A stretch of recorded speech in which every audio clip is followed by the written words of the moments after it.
शांति। बाबा के आज के मधुर महावाक्य हैं 11/6/2020। बाबा ने कहा, मीठे बच्चे, ये रुद्र ज्ञान यज्ञ स्वयं रुद्र भगवान ने रचा है। इसमें तुम अपना सब कुछ स्वाहा करो, क्योंकि अब घर चलना है। प्रश्न है, संगम युग पर कौन सा वंडरफुल खेल चलता है? उत्तर है, भगवान के रचे हुए यज्ञ में ही असुरों के विघ्न पड़ते हैं, और ये भी संगम पर ही वंडरफुल खेल चलता है। ऐसा यज्ञ फिर सारे कल्प में नहीं रचा जाता। यह है राजस्व अश्वमेध यज्ञ, स्वराज्य पाने के लिए। इसमें ही विघ्न पड़ते हैं। ओम शांति। तुम कहाँ बैठे हो? इनको स्कूल अथवा यूनिवर्सिटी भी कह सकते हो। ये विश्वविद्यालय है जिसकी ईश्वरीय ब्रांचेज है। बाप ने बड़े ते बड़ी यूनिवर्सिटी खोली है। शास्त्रों में रुद्र यज्ञ नाम लिख दिया है। इस समय तुम बच्चे जानते हो, शिव बाबा ने ये पाठशाला अथवा यूनिवर्सिटी खोली है। ऊंचते ऊंच बाप पढ़ाते हैं। अब ये तो बच्चों की बुद्धि में याद रहना चाहिए, भगवान हमको पढ़ाते हैं। उनका यह यज्ञ रचा हुआ है। इनका नाम भी वाला है राजस्व अश्वमेध रुद्र ज्ञान यज्ञ। राजस्व अर्थात स्वराज्य के लिए। अश्वमेध ये जो भी कुछ देखने में आता है, उन सब को स्वाहा कर रहे हैं। शरीर भी स्वाहा हो जाता है। आत्मा तो स्वाहा हो नहीं सकती। जब शरीर स्वाहा हो जाएंगे, बाकी आत्माएं वापस भागेंगी। यह है संगम युग। परंतु आत्माएं भागेंगी, बाकी शरीर खत्म हो जाएंगे। बहुत आत्माएं भागेंगी, बाकी शरीर खत्म हो जाएंगे। यह है सब ड्रामा।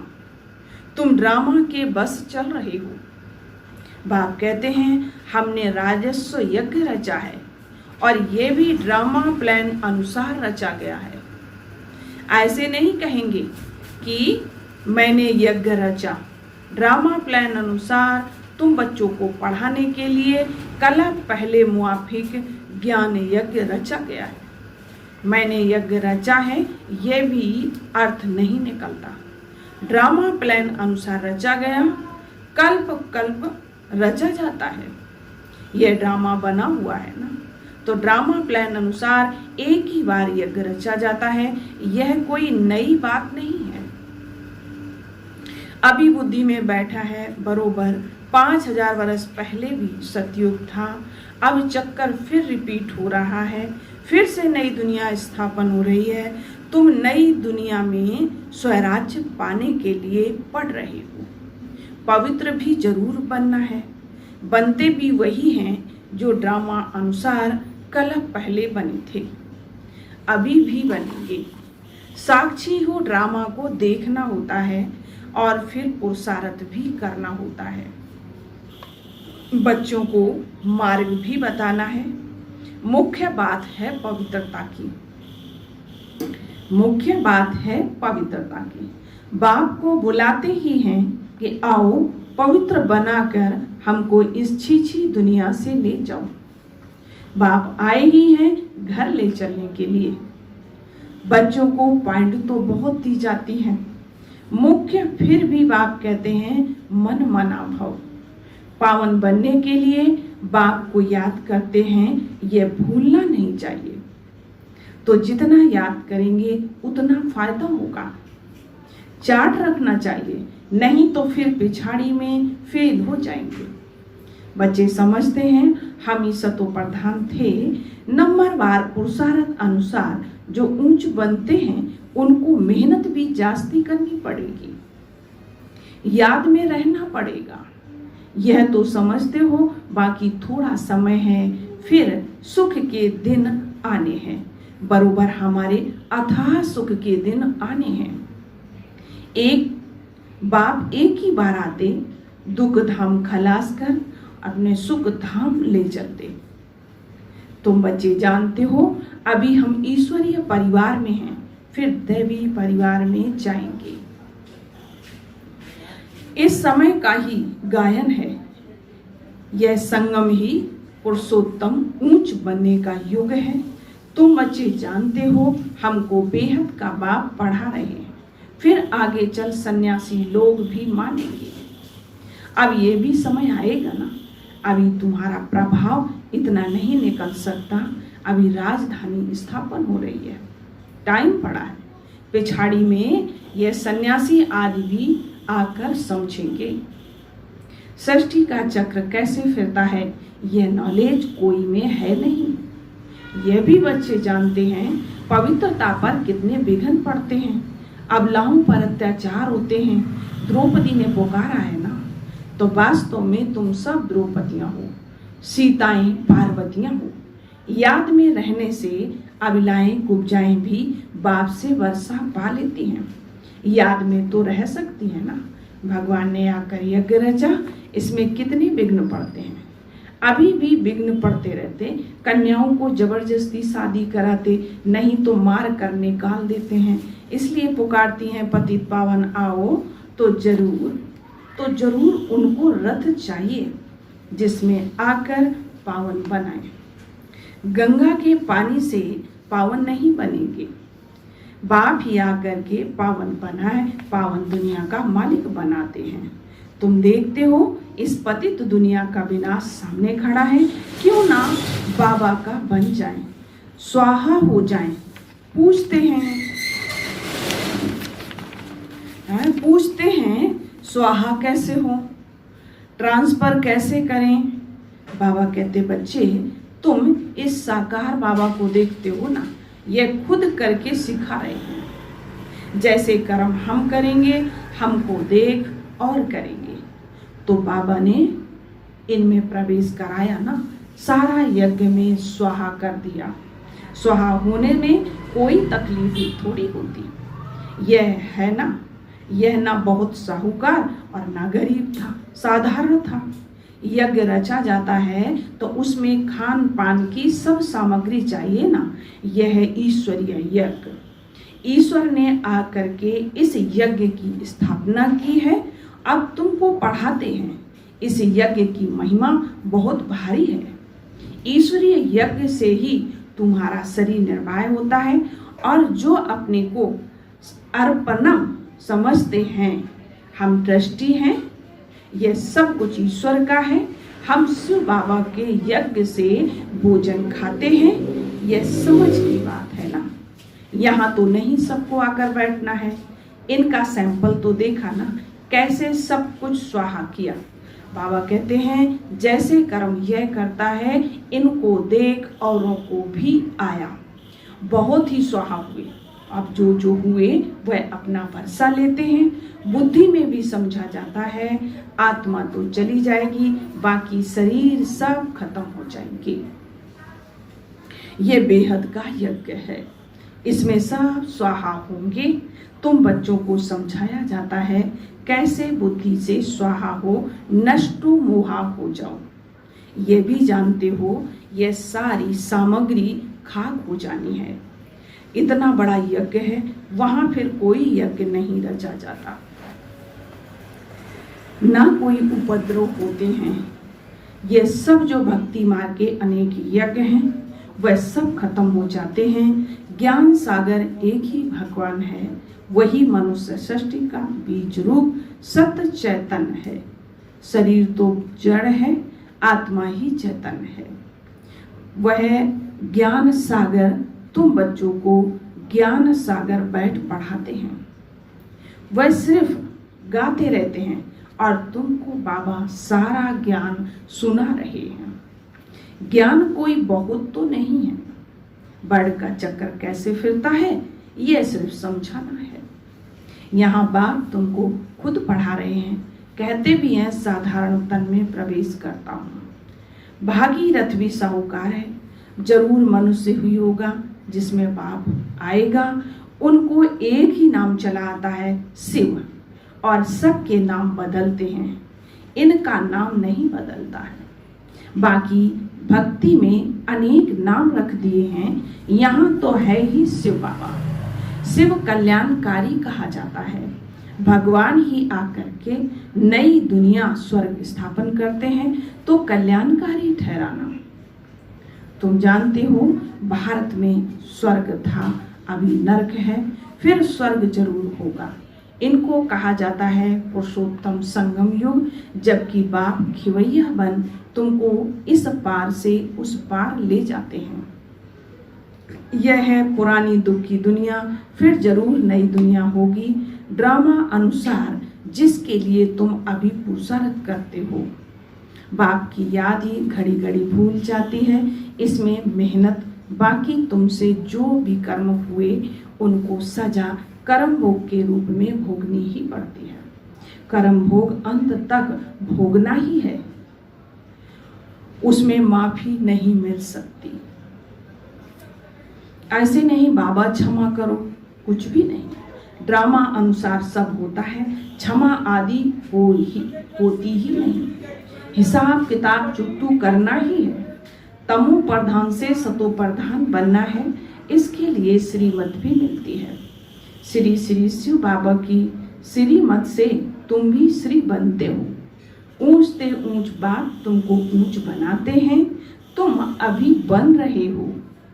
अभी तुमको स्मृति आई है, बाबा कल्प कल्प आकर हमको पढ़ाते हैं। आधा कल्प इनकी प्रारब्ध मिलती है। सृष्टि चक्र कैसे फिरता है उस नॉलेज की दरकार नहीं रहती।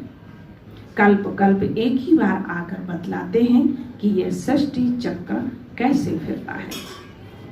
तुम्हारा काम है पढ़ना और पवित्र बनना, योग में रहना है। बाप के बनकर और पवित्र नहीं बनेंगे तो 100 गुना दंड पड़ जाएगा। नाम भी बदनाम हो जाता है। गाते भी हैं सतगुरु का निंदक ठौर ना पाए। मनुष्य को पता ही नहीं कि यह कौन है। सत बाप ही सतगुरु सत टीचर होगा ना, तुमको पढ़ाते हैं ना। सच्चा सतगुरु भी है, जैसे बाप ज्ञान का सागर है, तुम भी ज्ञान के सागर हो। बाप ने तो सारा ज्ञान दे दिया है। जिसने जितना कलम पहले धारण किया उतना ही करेंगे। पुरुषार्थ करना है, कर्म बिगड़ तो कोई रह ना सके। कितने भी हठ योग आदि करते हैं वह भी कर्म है ना, तो यह भी एक धंधा है आजीविका के लिए। नाम होता है, बहुत पैसा मिलते हैं, पानी भर आग पर चले जाते हैं, सिर्फ उड़ नहीं सकते हैं। उसमें तो पेट्रोल आदि चाहिए ना, लेकिन इनसे फायदा तो कुछ नहीं है, पावन तो बनते ही नहीं। साइंस वालों की भी रेस है, उनकी साइंस की रेस और तुम्हारी है साइलेंस की। तो सब शांति ही मांगते हैं। बाप कहते हैं शांति तो तुम्हारा स्वधर्म है। अपने को आत्मा समझो और अपने घर चलना है शांति धाम। यह है दुख धाम। हम शांति धाम से फिर सुख धाम में आएंगे। ये दुख धाम खलास होना है। यह अच्छी रीति धारण कर फिर औरों को धारण कराना है। बाकी थोड़े रोज हैं, वह पढ़ाई पढ़कर फिर शरीर निर्वाह अर्थ माथा मारना पड़ता है। तकदीरवान बच्चे फौरन निर्णय ले लेते हैं कि हमें कौन सी पढ़ाई पढ़नी है, उस पढ़ाई से क्या मिलता है और इस पढ़ाई से क्या मिलता है। इस पढ़ाई से तो 21 जन्मों की प्रारब्ध बनती है। तो ख्याल करना चाहिए कि हमको कौन सी पढ़ाई पढ़नी है। जिसको बेहद के बाप से वर्षा पाना है वह बेहद की पढ़ाई में लग जाते हैं, परंतु ड्रामा प्लान अनुसार कोई की तकदीर में नहीं है तो फिर उस पढ़ाई में चटक पड़ते हैं। यह पढ़ाई नहीं पढ़ते हैं, कहते हैं फुर्सती नहीं मिलती। बाबा पूछते हैं कौन सी नॉलेज अच्छी, उनसे क्या मिलेगा और इनसे क्या मिलेगा। कहते हैं बाबा जिस्मानी पढ़ाई से क्या मिलेगा, थोड़ा करके कमाएंगे। यहाँ तो भगवान पढ़ाते हैं, हमको तो पढ़कर राजाई पद पाना है, तो ज्यादा ध्यान किस बात पर देना चाहिए। कोई तो फिर कहते हैं बाबा ये कोर्स पूरा कर फिर आएंगे। बाबा समझ जाते हैं इनकी तकदीर में नहीं है, क्या होना है सो आगे चल देखना है। समझते हैं शरीर पर भरोसा है नहीं, तो फिर सच्ची कमाई में लग जाना चाहिए। तो जिसकी तकदीर में है वही आकर के तकदीर पर जगाएंगे, पूरा जोर लगाना है। हम तो बाप से वर्षा लेकर ही छोड़ेंगे। बेहद का बाबा हमको राजाई देते हैं, तो क्यों ना यह एक अंतिम जन्म हम पवित्र बनेंगे। इतने ढेर बच्चे पवित्र रहते हैं, झूठ थोड़ी ही बोलते हैं। सब पुरुषार्थ कर रहे हैं, पढ़ रहे हैं, फिर भी विश्वास नहीं करते। बेहद का बाप आते ही तब हैं जब पुरानी दुनिया को नया बनाना होता है। पुरानी दुनिया का विनाश तो अब सामने खड़ा है, ये बहुत क्लियर है। समय भी बरोबर वही है, अनेक धर्म भी हैं, सतयुग में होता ही एक धर्म है। यह भी तुम्हारी बुद्धि में है। तुम्हारे में भी कोई है जो निश्चय अर्जुन कर रहे हैं, जो निश्चय अर्जुन कर रहे हैं। अरे निश्चय करने में टाइम लगता है क्या? शरीर पर भी भरोसा थोड़ी ही है, जरा भी चांस गंवाना नहीं चाहिए। किसकी तकदीर में नहीं है तो जरा भी बुद्धि में आता नहीं है। अच्छा, मीठे मीठे सिकिलदेव बच्चों प्रति माता पिता बाप दादा का याद प्यार और गुड मॉर्निंग। रूहानी बाप की रूहानी बच्चों को नमस्ते। हम रूहानी बच्चों की रूहानी बाप दादा को याद प्यार गुड मॉर्निंग, नमस्ते बाबा, शुक्रिया बाबा। धारणा के लिए मुख्य सार है, सच्ची कमाई कर 21 जन्मों के लिए अपनी तकदीर बनानी है। शरीर पर कोई भरोसा नहीं, इसलिए जरा भी चांस नहीं गंवाना है। दूसरी पॉइंट्स है, नष्टो मोहाबन अपना सब कुछ रुद्र यज्ञ में स्वाहा करना है। अपने को अर्पण कर ट्रस्टी हो संभालना है, साकार बाप को फॉलो करना है। वरदान है, गिलानी करने वाले को भी गुणमाला पहनाने वाले इष्ट देव महान आत्मा भव। पॉइंट्स है, जैसे आजकल आप विशेष आत्माओं का स्वागत करते समय कोई गले में स्थूल माला डालते हैं, तो आप डालने वाले के गले में रिटर्न कर देते हो। ऐसे गिलानी करने वाले को भी आप गुणमाला पहनाओ तो वह स्वतः ही आपको गुणमाला रिटर्न करेंगे, क्योंकि गिलानी करने वाले को गुणमाला पहनाना अर्थात जन्म जन्म के लिए भक्त निश्चित कर देना। यह देना ही अनेक बार का लेना हो जाता है।